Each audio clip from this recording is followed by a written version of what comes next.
है और स्टूडेंट बाद में आता है। आजकल का कैसा माहौल है। चलो भाई आ चुके हैं, अब तो बच्चे आने लगे हैं धीरे धीरे। आइए फिर जल्दी से स्टार्ट करते हैं आज के क्लास। फटाक से आओ।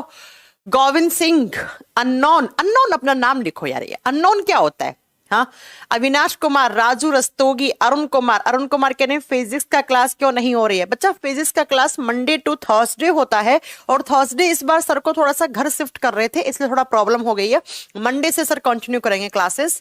थोड़ा वो अपना घर शिफ्ट कर रहे हैं, तो उन्होंने कहा भी था कि बच्चों को एक बार इन्फॉर्म कर देना मैम कि अगले वीक में थोड़ी ज्यादा क्लास लूंगा, क्योंकि मेरा घर शिफ्ट हो रहा है, थोड़ा सा प्रॉब्लम चल रहा है।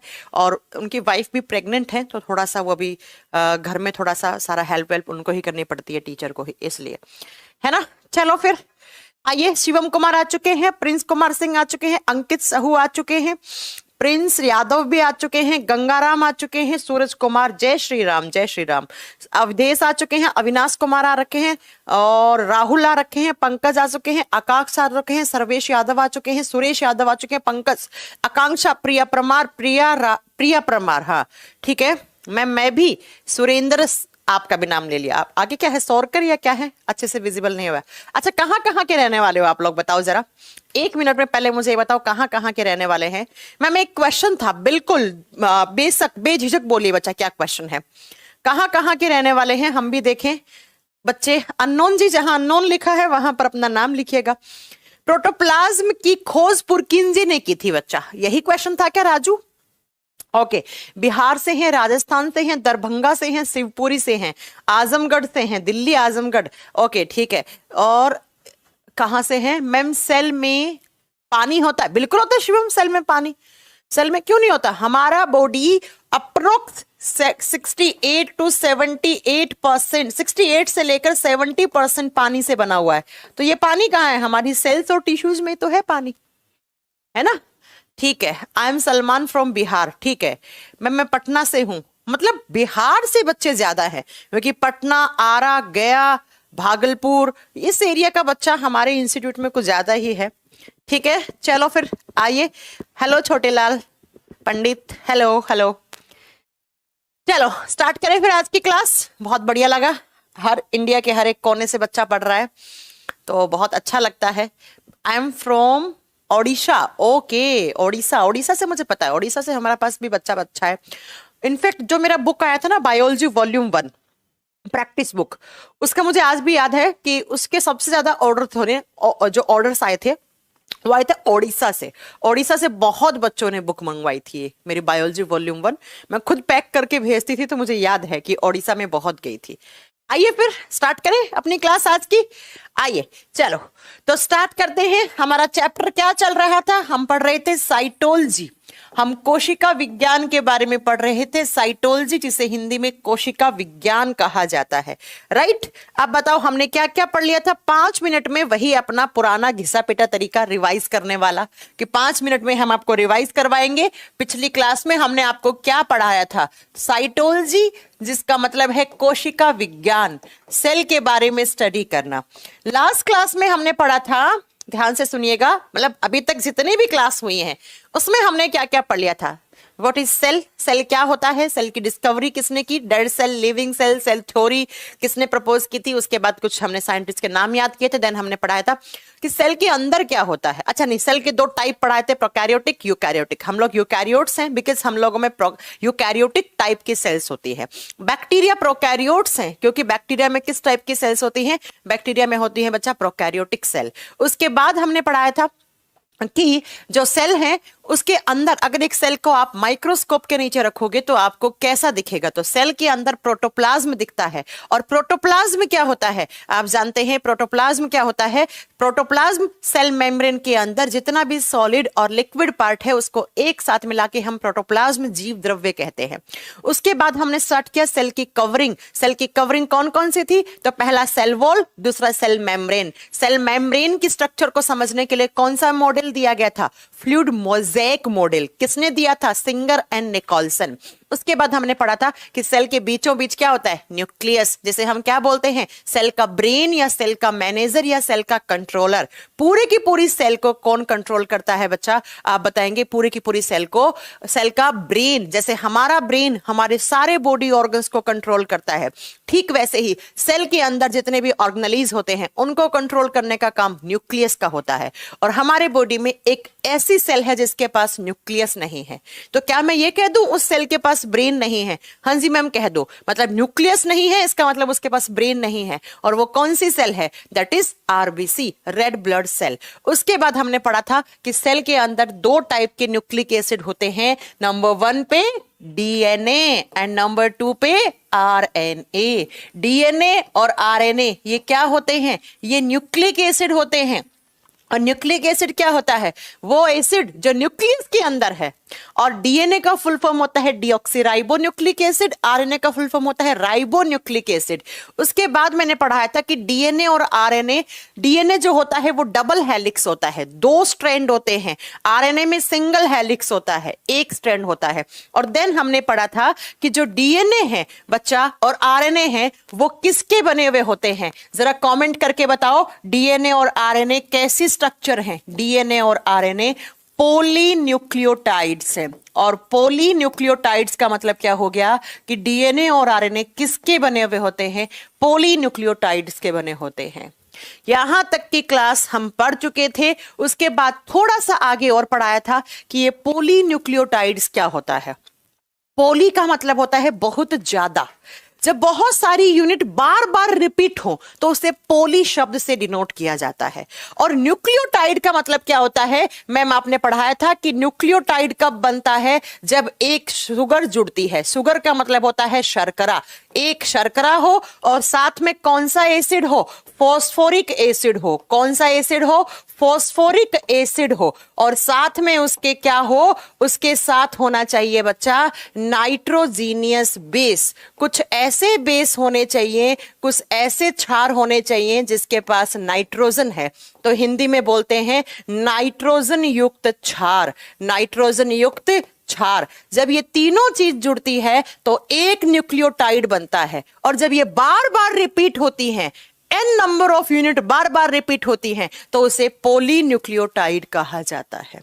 उसे पॉलीन्यूक्लियोटाइड कहा जाता है। इसका मतलब अगर मैं आपको बोलूं डीएनए और आरएनए किसके बने हुए हैं, आप क्या बताओगे? डीएनए और आरएनए में मैम शुगर होगी, मैम फॉस्फोरिक एसिड होगा, मैम नाइट्रोजीनियस बेस होगा। क्योंकि ये तीनों ही जुड़ते हैं तब एक न्यूक्लियोटाइड बनता है।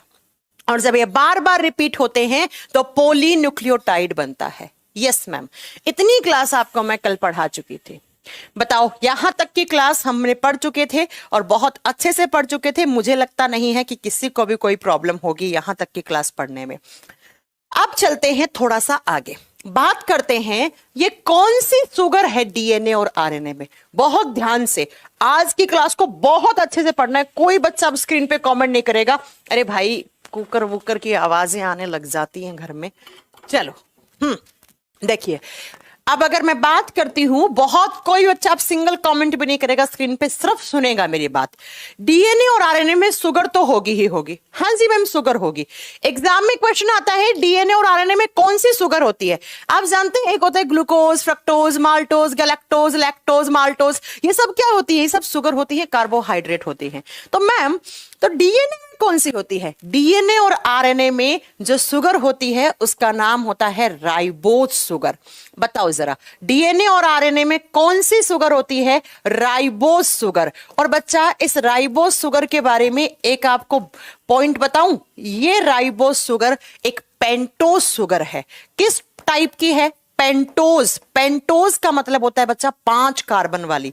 बायो में केमिस्ट्री में 5 को पेंटा बोलते हैं। तो ये एक पेंटोज शुगर है। पेंटोज का मतलब क्या है? सुनो, ग्लूकोज का फॉर्मूला जानते हैं? ग्लूकोज का फॉर्मूला होता है C6H12O6। कितने कार्बन है? 6 होते हैं तो उसे बोलते हैं हेक्सोज। तो शुगर कैसी है? जो ग्लूकोज है वो एक हेक्सोज शुगर है, जबकि जो राइबोज शुगर है वो एक पेंटोज शुगर है, वो एक पेंटोज शर्करा है। क्यों? क्योंकि इसमें कार्बन की संख्या कितनी है? 5। तो अक्सर एग्जाम में आपको कंफ्यूज करने के लिए पूछता है कि हमारे बॉडी में पेंटोज शुगर कहां होती है। तो आपको याद रखना है पेंटोज का मतलब होता है जिसमें 5 कार्बन हो, कार्बन की संख्या 5 हो। और पेंटोज वाली शुगर का एग्जाम्पल क्या है? राइबोस। और राइबोस कहां होती है? डीएनए और आरएनए में। डीएनए और आरएनए में जो शुगर होती है उसे राइबोस बोलते हैं। बस डिफरेंस ये है कि डीएनए का फुल फॉर्म क्या था? डीऑक्सीराइबोस। डीएनए में होती है बच्चा 2 राइबोस शुगर, डीएनए में 2 राइबोस होती हैं, जबकि आरएनए में कितनी होती है? 1 राइबोस होती है। तो जरा लिख लीजिएगा कि आरएनए में 1 राइबोस शर्करा है, डीएनए की स्ट्रक्चर में 2 राइबोस शर्करा है। क्लियर है? तो शुगर वाला पॉइंट तो क्लियर हो गया। फॉस्फोरिक एसिड कॉमन है, ये डीएनए में भी होता है, आरएनए में भी होता है। अब आइए नाइट्रोजीनियस बेस की बात करते हैं। मैं आपको एक इमेज दिखा रही हूं, इस इमेज से आप ये बताओ कि ये डीएनए, ये आरएनए है, ये डीएनए है। इसके अंदर ये लिखा हुआ ना GC, इधर भी लिखा हुआ है CGAU। क्या है ये सब?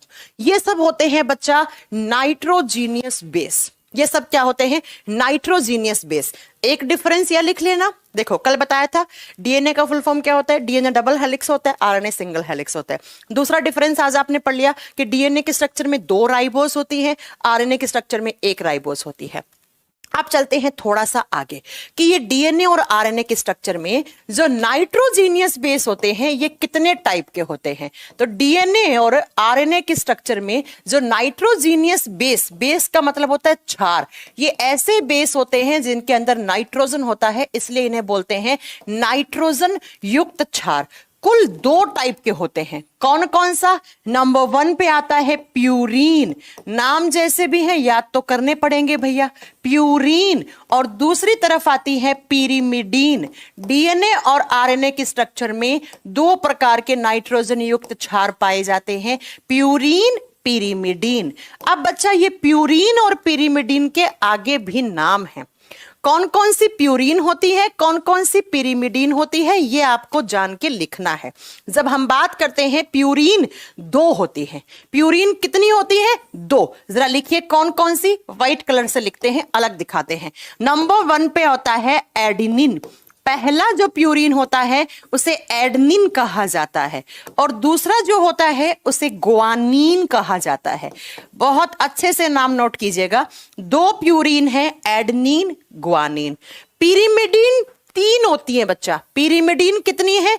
3। कौन कौन सी? नंबर 1 पे है साइटोसिन, और नंबर 2 पे आती है थाइमीन। हिंदी में सेम नाम है इनके, थाइमीन। और नंबर 3 पे आती है यहां पर यूरेसिल। तो कुल कितने नाइट्रोजीनियस बेस हो गए? काउंट करो, काउंट करके बताओ कि कितने नाइट्रोजीनियस बेस हैं। 5 हुए हैं कि नहीं हुए? 5 हो गए ना। Adenine, guanine, cytosine, thymine, uracil. आपको क्या याद रखना है कि ये जो एडनिन और ग्वानीन होते हैं, या शॉर्ट फॉर्म में याद कर लो ए और जी, ये होते हैं प्यूरीन। और CTU ये होते हैं पिरिमिडीन। ये क्या होते हैं? पिरिमिडीन। अब ये तो मैंने एक कॉमन बात बताई है कि भैया डीएनए और आरएनए के स्ट्रक्चर में कुछ ऐसे क्षार होते हैं, कुछ ऐसे बेस होते हैं जिनमें नाइट्रोजन ज्यादा होता है। 2 टाइप के होते हैं, purine, pyrimidine. Purine 2, pyrimidine 3। Total कितने हो गए? 5 हो गए या नहीं हो गए, है ना? अच्छा, इसे एडनिन को कहीं कहीं एडिनोसिन भी बोलते हैं, वो भी करेक्ट है, गलत नहीं है। एडनिन या एडिनोसिन दोनों सही हैं। अब इन दोनों में से, इन नाइट्रोजीनियस बेस में से डिफरेंस क्या है डीएनए और आरएनए में? चलो अच्छे से नोट करवाते हैं आपको। यहां पर मैं डीएनए बना रही हूं, डीएनए डबल हेलिक्स होता है इस तरीके से, ठीक है बच्चा? इस तरीके से हमारा डीएनए होता है।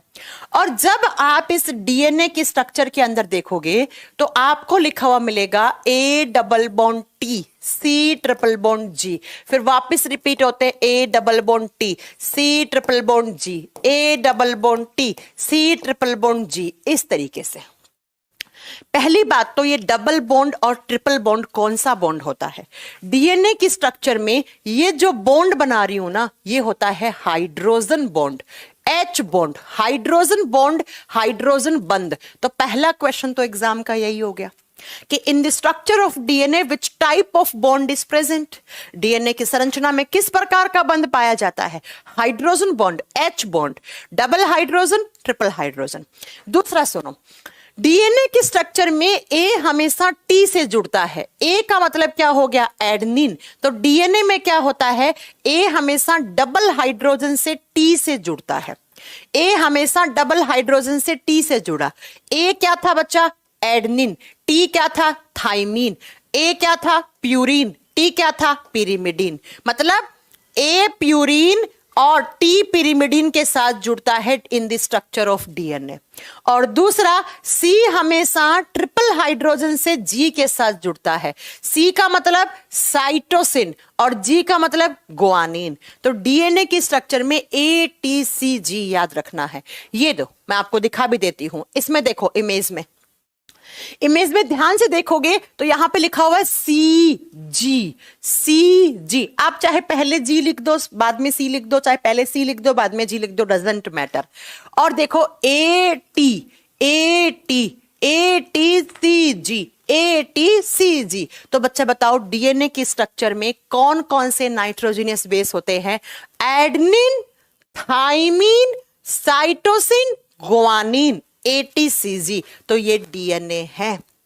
बात करते हैं आरएनए में। आरएनए सिंगल हेलिक्स होता है और आरएनए में ए हमेशा डबल हाइड्रोजन बॉन्ड से यू से जुड़ता है, सी हमेशा जी से जुड़ता है, ए हमेशा यू से जुड़ता है, सी हमेशा जी से जुड़ता है। अब ये बताओ कि आरएनए में कौन आ गया, आरएनए में ए के साथ कौन जुड़ रहा है, यू जुड़ रहा है और सी के साथ जी जुड़ रहा है। तो बच्चा ये तो कॉमन है ना, सी जी, सी जी, सी जी। लेकिन यहां पर सिर्फ किसका डिफरेंस है, यहां पर मैम एडेनिन के साथ कौन जुड़ गया था, थाइमीन। किसकी स्ट्रक्चर में, डीएनए की। जबकि आरएनए की स्ट्रक्चर में ए के साथ कौन जुड़ता है, आरएनए की स्ट्रक्चर में ए के जगह यूरेसिल जुड़ जाता है। और यही आपके वनडे एग्जाम का क्वेश्चन। एग्जाम में क्या आता है, एग्जाम में या तो सीधा आएगा कि डीएनए में ए के साथ कौन जुड़ता है, टी जुड़ता है, आरएनए में कौन जुड़ता है, यू जुड़ता है। या क्वेश्चन थोड़ा सा घुमा के पूछता है कि आरएनए की स्ट्रक्चर में जो थाइमीन की जगह कौन सा एक नाइट्रोजनियस बेस या कौन सी एक पिरिमिडीन आके जुड़ जाती है। तो बच्चा यूरेसिल पिरिमिडीन है, तो यूरेसिल आके जुड़ जाता है किसकी स्ट्रक्चर में, आरएनए की स्ट्रक्चर में। ज्यादा झमेले में नहीं पढ़ना चाहते, सिर्फ याद कर लो ATCG कहां होते हैं, डीएनए में, और AUCG कहां होते हैं, आरएनए में। तो ये डिफरेंस आ गया है ना टी और यू का। हाँ जी मैम, आ गया टी और यू का डिफरेंस। समझ में आई मेरी बात, है ना। तो डीएनए और आरएनए के स्ट्रक्चर में कुछ ऐसा भी डिफरेंस होता है नाइट्रोजीनियस बेस का। समझ में आई मेरी बात। डीएनए और आरएनए के स्ट्रक्चर में इस तरीके से नाइट्रोजीनियस बेस का डिफरेंस होता है। DNA double helix, RNA single helix. DNA next, DNA जो होता है वो बच्चा उसके अंदर शुगर कितनी, 2 राइबोस, आरएनए में 1, डीएनए में नाइट्रोजनियस बेस ATCG, आरएनए में AUCG। क्लियर है। चलो अब चलते हैं अगले पॉइंट पर। जब बच्चा बात करते हैं डीएनए और आरएनए की, ये कहां दिखते हैं आपको, हमारी सेल्स में तो होते हैं, है ना, उसके अलावा इनकी अकरेंस कहां होती है, कहां पे प्रेजेंट होते हैं डीएनए और आरएनए। तो देखिए बच्चा, डीएनए और आरएनए एक तो न्यूक्लियस में होंगे, भाई न्यूक्लियस में तो होंगे ही होंगे, बिकॉज ये न्यूक्लिक एसिड है, तो केंद्रक में तो होंगे ही होंगे, न्यूक्लियस में तो होगा ही, न्यूक्लियस में तो कंपल्सरी है होना। उसके अलावा डीएनए कहां होता है, उसके अलावा डीएनए माइटोकॉन्ड्रिया में भी होता है। याद है आपको, मैंने आपको पढ़ाया था माइटोकॉन्ड्रिया के पास खुद का डीएनए होता है ना, याद है आपको। ऐसे ही मैंने आपको पढ़ाया था प्रोकैरियोटिक सेल में भी डीएनए पढ़ाया था कैसा होता है ना। ये आगे फिर आएगा माइटोकॉन्ड्रिया वाला। इसके अलावा हमारी सेल्स में तीसरा, हमारी में नहीं प्लांट में क्लोरोप्लास्ट होता है। ये सब आगे पढ़ाऊंगी, अभी सिर्फ लिख दो। इन तीनों के पास डीएनए होता है। तो अगर आपसे पूछ लिया कि सेल के अंदर डीएनए कहां कहां दिखता है, तो आप बताओगे न्यूक्लियस में डीएनए होता है, माइटोकॉन्ड्रिया में डीएनए होता है, और हरित लवक क्लोरोप्लास्ट में भी डीएनए होता है। आरएनए कहाँ होता है? आरएनए न्यूक्लियस में तो होगा ही होगा, बिल्कुल होगा न्यूक्लियस में, तो केंद्रक में तो आरएनए होता ही होता है। इसके अलावा आरएनए कहाँ होता है? तो साइटोप्लाज्म में। साइटोप्लाज्म का मतलब होता है, आप बताएंगे, कोशिका द्रव्य। कोशिका द्रव्य, इन दोनों जगह आरएनए की अक्रेंस हमारी सेल्स में देखी जाती है। अब बच्चा एग्जाम में कैसे क्वेश्चन आता है वो सुनो ध्यान से। डीएनए का बड़ा फेमस क्वेश्चन है ये, है ना। कैसे क्वेश्चन है? न्यूक्लियस को छोड़ के डीएनए कहां पे प्रेजेंट होता है? न्यूक्लियस के अलावा डीएनए और कहां कहां है? माइटोकॉन्ड्रिया और क्लोरोप्लास्ट में। न्यूक्लियस को छोड़ के आरएनए कहां है? साइटोप्लाज्म में है, कोशिका द्रव्य में है। किसी को कोई प्रॉब्लम नहीं है? क्लियर? चलो अब चलते हैं नेक्स्ट पॉइंट पे आते हैं। मैम डीएनए का फंक्शन क्या है और आरएनए का फंक्शन क्या है? जब इनके फंक्शन की बात करते हैं, क्या काम करते हैं ये हमारी सेल्स में? होता है डीएनए आरएनए, सब जानते हैं डीएनए आरएनए होता है, लेकिन क्या काम करते हैं डीएनए और आरएनए? आपने देखा होगा सीआईडी, देखा होगा। तो सीआईडी में क्या करते हैं? डीएनए फिंगरप्रिंटिंग करते हैं, या किसी के बाल का डीएनए, थोड़ा सा बाल मिल जाता है तो उसे पॉलिथीन में डाल के लैब में ले जाते हैं। किसी का हल्का सा नाखून मिल जाता है तो उसे लैब में ले जाते हैं डाल के। क्यों? बिकॉज डीएनए होता है हमारा जेनेटिक मटेरियल। डीएनए को कहा जाता है जेनेटिक मटेरियल, और जेनेटिक मटेरियल का मतलब होता है आनुवांशिक पदार्थ। आनुवांशिक पदार्थ। डीएनए वो मैटर है, वो मटेरियल है, वो पदार्थ है जो हमारे बॉडी में जेनेटिक इंफॉर्मेशन को ट्रांसफर करता है। हमें कुछ ऐसे लक्षण, कुछ ऐसी इंफॉर्मेशन, कुछ ऐसे करैक्टर हमें पिछली जनरेशन से आते हैं। हम में आया, जैसे मेरे में आए मेरे मम्मी पापा से, मेरे मम्मी पापा के अंदर आए उनके मम्मी पापा से, है ना। तो कुछ करैक्टर होते हैं जो आगे से आगे एक पीढ़ी से दूसरे पीढ़ी में ट्रांसफर होते रहते हैं। उन कैरेक्टर्स को ट्रांसफर करने वाला जो मैटर है, जो पदार्थ है, उसे हम क्या बोलते हैं? डीएनए बोलते हैं या जेनेटिक मटेरियल बोलते हैं। तो हमारी बॉडी में डीएनए क्या करता है? जेनेटिक इंफॉर्मेशन को, आनुवंशिक सूचनाओं को एक पीढ़ी से दूसरे पीढ़ी में लेकर जाने का काम करता है। अगर मैं अपने डीएनए को अपनी मम्मी पापा के डीएनए से मैच करवाऊंगी तो बिल्कुल मैच होगा। क्यों? क्योंकि मेरे करैक्टर उनके करैक्टर सेम है, मेरे जीन उनके जीन सेम है बच्चा, है ना। इसीलिए जब कहीं पर भी कोई मर्डर करता है या कहीं पर भी किसी बच्चे के पेरेंट्स गुम जाते हैं तो उनका डीएनए लिया जाता है, उस डीएनए को मैच करते हैं। ये जो डीएनए है ना, इसके ऊपर छोटी छोटी स्ट्रक्चर्स होती है जिन्हें जीन बोलते हैं, पढ़ाऊंगी आज की क्लास में, आगे आएगा। उन जीन के जो कोड होते हैं, उन कोड को मिलाकर पता कर लेते हैं कि ये जो मर्डर किया है, उस जगह जो बाल मिला है या किसी का भी कोई सबूत मिला है, वो इस इंसान से अगर मिल रहा है तो मर्डर इसी ने किया है ना। या फिर किसी के बच्चे का डीएनए पापा से मिल रहा है उसके, तो समझ में आ जाएगा कि ये पेरेंट्स इसी बच्चे के हैं या इसी पेरेंट्स का ये बच्चा है। तो मैंने कहा हमारी सेल्स में जितने भी जेनेटिक करैक्टर्स होते हैं, आनुवंशिक लक्षण होते हैं, उनको ट्रांसफर करने में हेल्प कौन सा न्यूक्लिक एसिड करता है? तो उनको ट्रांसफर करने में डीएनए करता है। इसलिए हम डीएनए को बोलते हैं जेनेटिक मटेरियल, डीएनए को बोलते हैं आनुवंशिक पदार्थ, आनुवंशिक पदार्थ। क्लियर है मेरा पॉइंट? है ना, क्लियर है मेरा पॉइंट? चलो अब बात करते हैं आरएनए क्या करता है। ये डीएनए वाला पॉइंट आगे समझ में आएगा कि कैसे कैरेक्टर ट्रांसफर होते हैं। अभी इस तरफ लिख के छोड़ दो कि इसका फंक्शन ये है। आरएनए का काम क्या होता है? आरएनए का काम होता है हमारे बॉडी में प्रोटीन मेकिंग का। ये protein making and protein synthesis करता है।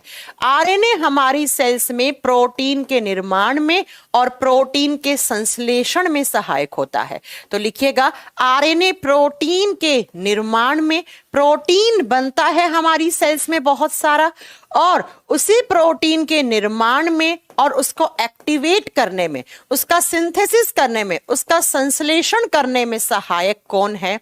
तो प्रोटीन के निर्माण में और संश्लेषण में सहायक होता है कौन सा न्यूक्लिक एसिड?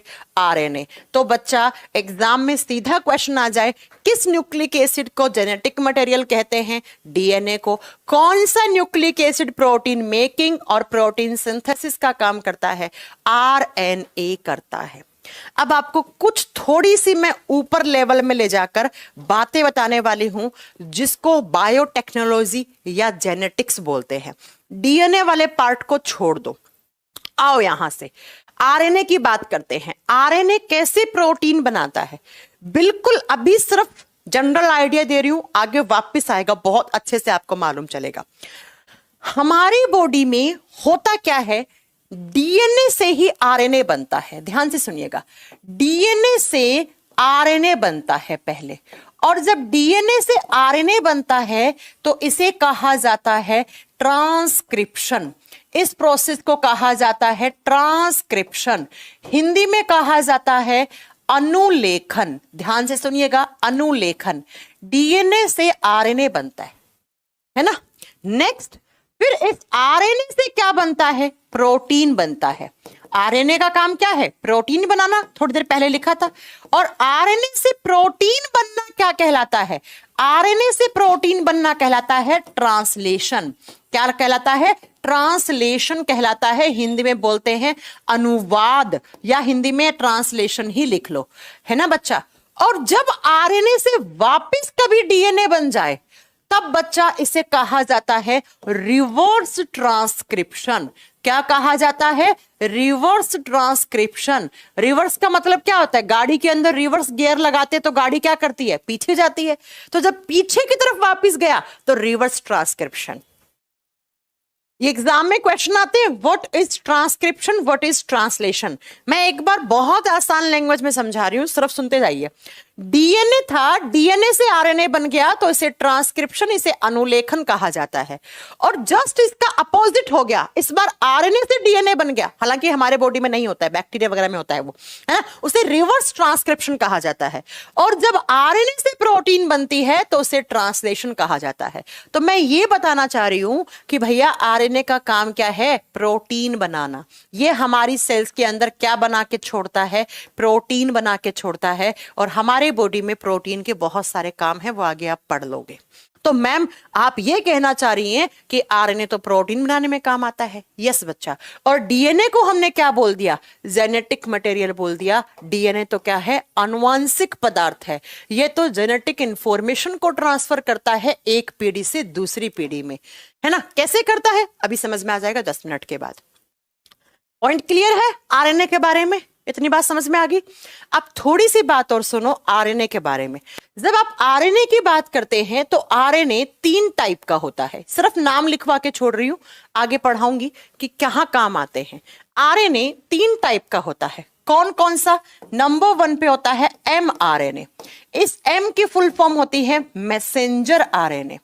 इसकी फुल फॉर्म क्या होती है, मैसेंजर आरएनए। मैसेंजर की स्पेलिंग सही है, देख लेना स्पेलिंग, है ना। हिंदी में बोलते हैं संदेशवाहक आरएनए, संदेशवाहक आरएनए। और दूसरा होता है rRNA, और इसे कहा जाता है राइबोज आरएनए, है ना, राइबोज आरएनए। और तीसरा होता है बच्चा tRNA, small T, not capital T, small T, tRNA। और टी का मतलब होता है ट्रांसफर आरएनए, ट्रांसफर आरएनए। तो 3 टाइप के कुल, हिंदी में बोलते हैं स्थानांतरित आरएनए, स्थानांतरित आरएनए।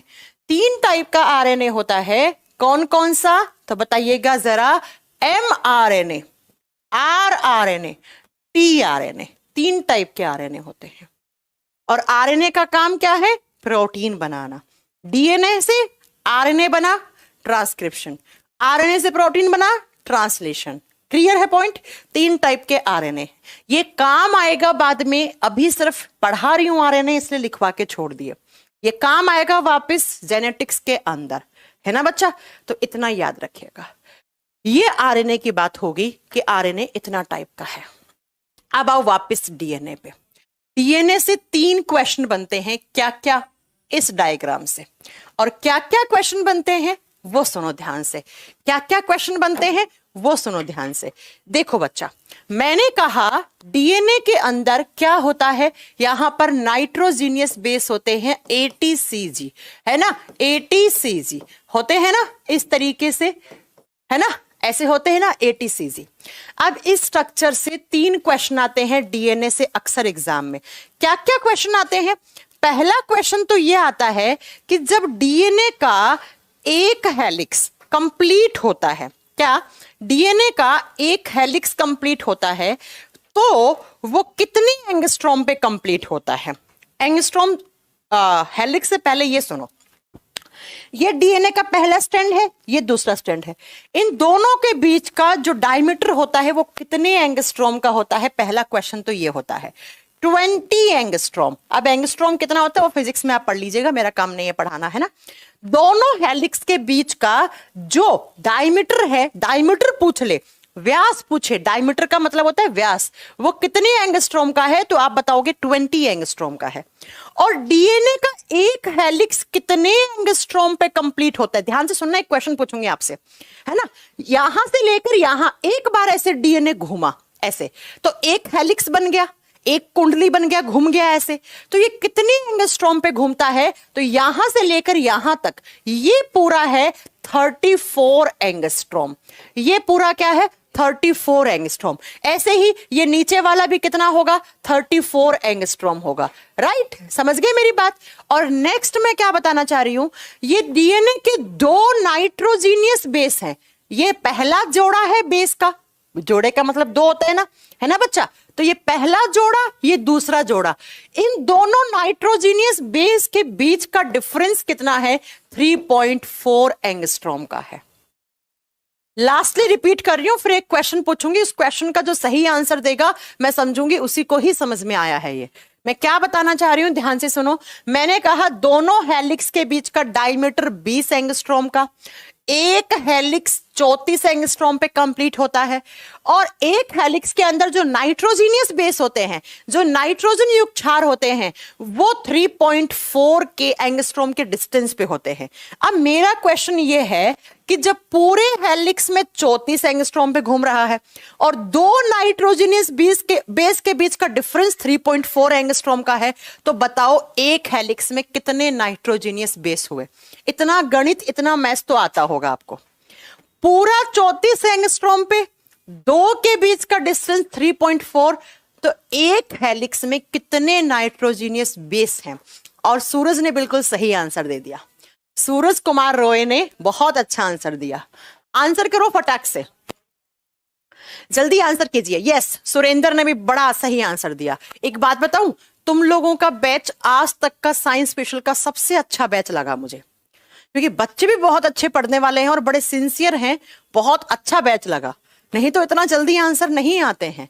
यस, आपका वासुदेव, आपका गलत आंसर हो गया। क्वेश्चन ढंग से समझो, यहां तक 34 एंगस्ट्रॉम, 2 के बीच का डिस्टेंस 3.4 एंगस्ट्रॉम, तो भैया एक हेलिक्स में कितना हो गया? 10 बेस पेयर है। इतना गणित तो मुझे भी आता है। 10 बेस पेयर हो गए, 10 बेस पेयर का मतलब है 10 क्षार वाले जोड़े हो गए।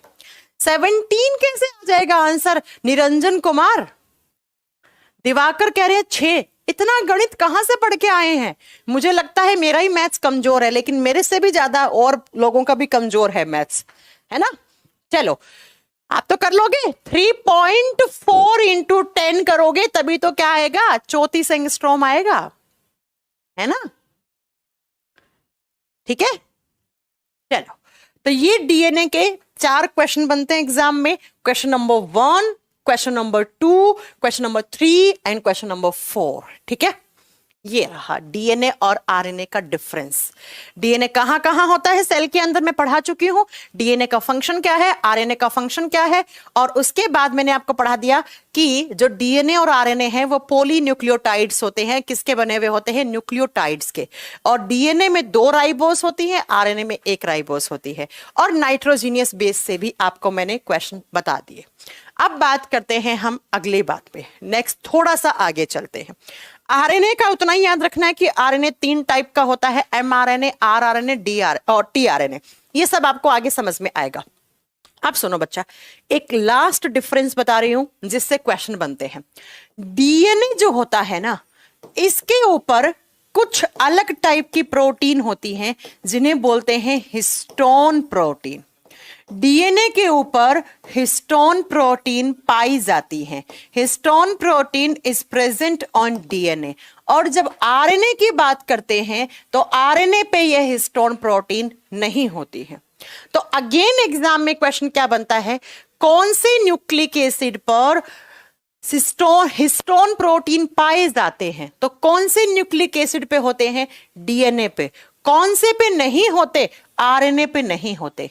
अब मैम जब डीएनए के ऊपर ये हिस्टोन प्रोटीन है तो कुछ ना कुछ तो कुछ काम करती होंगी ये हिस्टोन प्रोटीन। क्या काम करती हैं? ये हिस्टोन प्रोटीन डीएनए को पैक करने में काम आती है। क्या करने में? पैकेजिंग करने में, डीएनए को पैक करने में। बच्चा क्या होता है, डीएनए न्यूक्लियस में होता है और डीएनए जब ऐसे खुलने लगता है ना तो लंबे लंबे धागे नुमा संरचनाओं में खुलने लग जाता है और खुल के वो न्यूक्लियस से बाहर भागने की कोशिश करता है।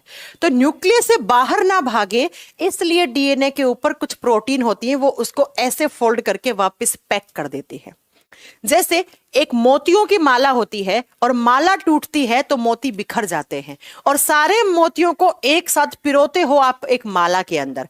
ठीक वैसे ही डीएनए जो होता है वो ऐसे भागने लग जाता है, उसके थ्रेड जैसी स्ट्रक्चर्स खुलने लग जाती हैं तो डीएनए को पैक करने में इस तरीके से। देखो ये डीएनए है, अब यहां पर इसके स्ट्रैंड ऐसे खुलने लग जाते हैं ना तो यहां पर ही प्रोटीन होती है और ये प्रोटीन इस डीएनए को वापस करके इस तरीके से यहां पर इसकी पैकिंग कर देती है, ऐसे जैसे माला बनाते हैं मोतियों की। ठीक वैसे ही कि यहां पर डीएनए के अंदर कुछ स्पेसिफिक टाइप की प्रोटीन पाई जाती हैं जिन्हें हम हिस्टोन प्रोटीन कहते हैं और ये प्रोटीन क्या काम करती हैं? ये प्रोटीन डीएनए की पैकेजिंग करने में, डीएनए को पैक करने में, डीएनए को बांधने में काम आती है ना। जबकि आरएनए में ऐसी कोई प्रोटीन नहीं पाई जाती है। तो क्वेश्चन दो टाइप का बन सकता है कि डीएनए के ऊपर कौन सी प्रोटीन होती है? Histone protein. या डीएनए की पैकेजिंग करने में कौन सा प्रोटीन काम आता है? Histone protein. और नेक्स्ट अब आप याद रखोगे बच्चा, जब ये डीएनए और हिस्टोन प्रोटीन जुड़ते हैं, है ना, मतलब डीएनए ने पैक कर दिया और हिस्टोन प्रोटीन ने पैक कर दिया किसको? डीएनए को। तो पैक होने के बाद वही डीएनए कहलाता है क्रोमोसोम। उसी को कहा जाता है गुणसूत्र। गुणसूत्र क्या होते हैं? सुन रखा है आपने क्रोमोसोम शब्द? किस किसने सुना हुआ है आज तक? चलो बताओ कि क्रोमोसोम टर्म किस किसने सुन रखा है आज तक?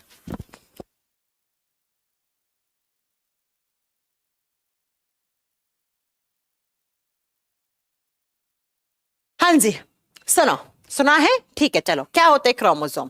जब डीएनए और डीएनए के साथ हिस्टोन प्रोटीन जुड़ जाते हैं, डीएनए के साथ हिस्टोन प्रोटीन जुड़ जाते हैं तो क्या बनाते हैं? तो क्रोमोसोम बनते हैं, गुणसूत्र बनते हैं। तो पहला क्वेश्चन तो एग्जाम में ये आता है कि भैया क्रोमोसोम्स हैं वो किसके बने हुए हैं? क्रोमोसोम्स डीएनए और हिस्टोन प्रोटीन के बने हुए होते हैं। नेक्स्ट जब बात करते हैं क्रोमोसोम की, क्रोमोसोम क्या होते हैं? क्रोमोसोम क्या होते हैं? क्रोमोसोम होते हैं थ्रेड लाइक स्ट्रक्चर्स। हमारी सेल्स में धागे नुमा संरचनाएं होती हैं, उन्हीं को ही हम क्या बोलते हैं? क्रोमोसोम्स कहते हैं। धागे नुमा संरचनाएं हमारी सेल्स में बनती हैं कब? जब डीएनए के साथ हिस्टोन प्रोटीन जुड़ जाता है और कुछ इस तरीके की धागे नुमा संरचनाएं बनती हैं, इन्हीं को आप क्या बोलते हैं? क्रोमोसोम। इनको हम क्या बोलते हैं? गुणसूत्र बोलते हैं। और इस क्रोमोसोम के बारे में डिस्कवर करने वाले साइंटिस्ट कौन थे? वेल्डेयर और फ्लेमिंग। देखो सबसे पहले अगर हम बात करते हैं कि इसको ऑब्जर्व करने वाले साइंटिस्ट कौन थे, देखा किसने था, तो ऐसा माना जाता है कि इन क्रोमोसोम को देखा किसने था? तो वो देखा था वेल्डेयर नाम के साइंटिस्ट ने। लेकिन डिस्कवरी का क्रेडिट किसको जाता है? वो जाता है वेल्डर फ्लेमिंग को। फ्लेमिंग जी ने प्रॉपर इनकी खोज करके बताया था कि ये जो ऐसे क्रोमोसोम हैं वो थ्रेड लाइक स्ट्रक्चर्स हैं, उनको ही कहा जाता है। तो मैंने कहा हमारी सेल्स में डीएनए जब पैक हो जाता है हिस्टोन प्रोटीन से तो इस तरीके से पैक हो जाता है, और इन्हीं को हम क्रोमोसोम, इन्हीं को गुणसूत्र कहते हैं। और ये गुणसूत्र जो है ये थ्रेड लाइक स्ट्रक्चर्स होती है, धागे नुमा संरचनाएं होती हैं। अब दो हाँ, पुरकिंजे का भी नाम आता है साथ में, यहां पर आप पुरकिंजे भी लिख सकते हैं। अब मैं आपको 2 पॉइंट नोट करवा रही हूं, दोनों को स्टार बना के लिखिएगा। स्टार का मतलब होता है इंपॉर्टेंट, जो एग्जाम में आते हैं। पहला, क्रोमोसोम जो है वो विजिबल कब होते हैं? आप मान लो आप कहोगे कि मैम हमें तो क्रोमोसोम देखना है, दिखाओ। तो बच्चा क्रोमोसोम तभी दिखाई देते हैं जब किसी सेल के अंदर क्या हो रहा होता है, सेल डिवीजन हो रहा होता है। जब कोई सेल अपने आप को डिवाइड कर रही होती है, जब किसी सेल में कोशिका विभाजन हो रहा होता है ना, उसी समय सिर्फ ये क्रोमोसोम दिखते हैं, उसके अलावा क्रोमोसोम नहीं दिखते हैं। अगर आपको क्रोमोसोम देखने हैं तो आपको कौन सा सेल उठाना होगा, जिस सेल में क्या हो रहा है, जिस सेल में सेल डिवीजन हो रहा है, कोशिका विभाजन हो रहा है। और कोशिका विभाजन क्या होता है? एक सेल अपने आप को डिवाइड करती है और डिवाइड करके नई सेल्स बनाती है। जिस प्रोसेस के थ्रू डिवाइड होती है उसे सेल डिवीजन या कोशिका विभाजन कहते हैं। तो जब ये प्रोसेस हो रही है तब ही आप क्या देख सकते हो? क्रोमोसोम को देख सकते हो।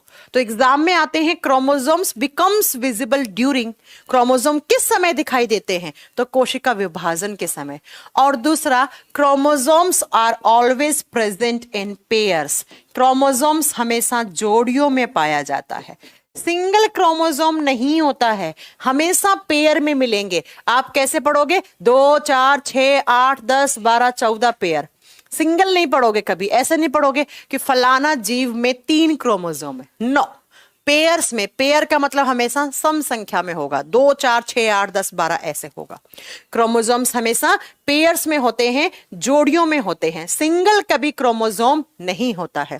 जैसे मैं हमारी बात करूं, ह्यूमन बॉडी की बात करूं, मनुष्य के शरीर की बात करूं, तो मनुष्य के शरीर में कितने जोड़ी क्रोमोसोम्स होते हैं? 23 पेयर्स क्रोमोसोम्स होते हैं। 23 जोड़ी गुणसूत्र होते हैं हमारी सेल्स में। जब 23 जोड़ी है तो नंबर में कितने हो गए? नंबर में 46 हुए या नहीं हुए? हाँ जी, सम संख्या में आया या नहीं आया? बिल्कुल आया। तो याद रखिएगा क्रोमोसोम्स हमेशा 23 पेयर्स में होते हैं। जैसे मटर के पौधे में कितने होते हैं? 7 पेयर होते हैं। कितने पेयर? 7 पेयर होते हैं। जैसे आप बात करते हो चिंपैंजी में, चिंपैंजी में हमसे 1 पेयर ज्यादा होता है, तो कितने हो गए?